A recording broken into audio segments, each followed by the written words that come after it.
There was a terrifying moment on board a train in Oregon. A suspect who police say was acting erratically stabbed two Good Samaritans to death. And ABC's Marcy Gonzalez is in our LA bureau with more. Marcy, good morning. Good morning, Dan and Paula. And police say those Good Samaritans did nothing but try to defend two women being targeted in a hate-filled rant. The confrontation quickly turned violent.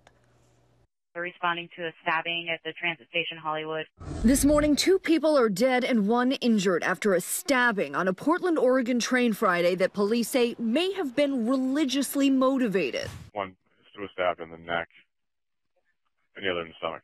Witnesses say it started when the alleged suspect, 35-year-old Jeremy Joseph Christian, began acting erratically, hurling insults at two young women believed to be Muslim, one wearing a hijab. Evelyn Hernandez says she was on the train at the time of the attack and heard the suspect. That he doesn't like Muslims because they're like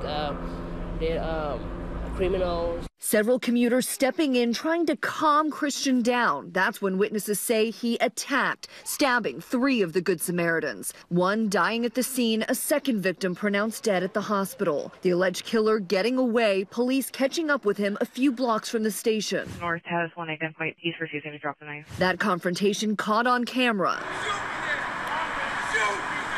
The suspect now in police custody. It's horrific. There's no other word to describe what happened today. And that third Good Samaritan who stepped in was rushed to a hospital, but this morning we're told that person's injuries are not life-threatening, and police are still questioning the suspect. Dan and Paula. Harrowing story. Marcy, thank you very much. Marcy Gonzalez reporting in from LA this morning.